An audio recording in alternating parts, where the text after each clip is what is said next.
عزیزان من، ببینین بزرگا و علما می فرماید که در دنیا 4 چیز غریب می شود. اول، قرآنی که در قلب یک حافظ قرآن باشد به او قرآن عمل نکند، و یا اینکه این قرآن را به بندگان الله نرساند، یعنی از تفسیر از ترجمه قرآن خود را خبر نکند. ببینین مسلمانان صدر اسلام قرآن را چنین یاد می گرفتند. حضرت عبدالله بن مسعود رضی الله تعالی عنه می فرماید، میگه زمانی که ما می رفتیم در پیشروی پیامبر اسلام صلی الله علیه وسلم احترام می گذاشتیم و می نشستیم، برای رسول اکرم صلی الله علیه وسلم می گفتیم یا رسول الله صلی الله علیه وسلم برای ما 10 آیه قرآن درس بدی.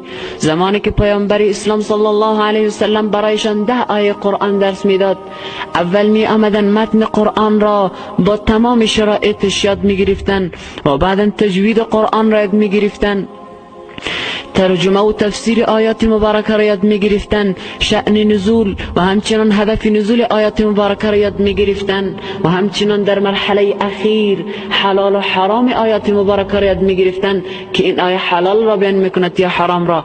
زمانی که اطمینان حاصل میکردن و زمانی که مطمئن میشدن که یاد گرفتیم سر خود اطمینان حاصل میکردن، بعدا میرفتن پیش پیامبر اسلام صلی الله علیه وسلم احترام میگذاشتن، یا رسول الله صلی الله علیه وسلم ما 10 آیه را یاد گرفتیم، برای ما 10 آیه دیگر قرآن یاد بدی.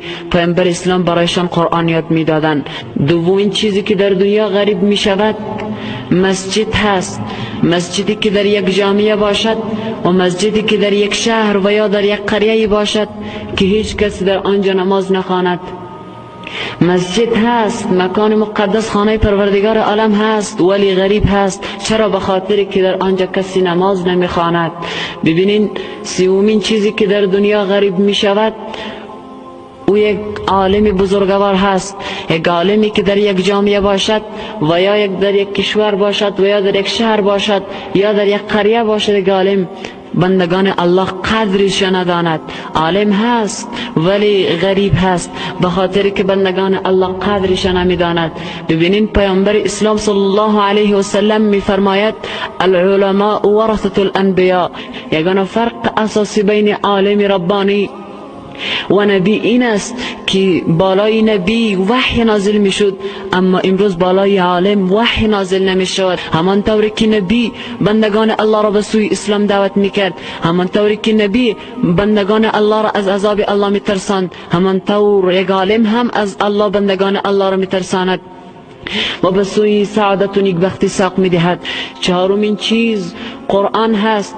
قرآنی که در یک خانه گذاشته شده باشد، در یک تاقچه بلند گذاشته شده باشد و هیچ کس توجه به سوی قرآن نکند و یک پلست گرد هم بالای قرآن بنشیند، اگرچه قرآن در خانه ایشان هست ولی غریب هست، ولی ای را بداند که قرآن به خاطر این نازل نشده که من و شما در یک تاقچه بلند بگذاریم. ببینین الله سبحانه و تعالی می فرماید تبارک الذی نزل الفرقان على عبده لیکون للعالمین نذیرا. خیلی با برکتی است الذی آن ذاتی که نزل الفرقان على عبده، که نازل کرده این فرقان یعنی این قرآن عظیم شان را على عبده بر سر بنده خیش، نجما نجما، آیتا آیتا و سورتا سورتا، طبق مقتضای آن واقع و آن حادثه این قرآن را نازل کرده. چرا؟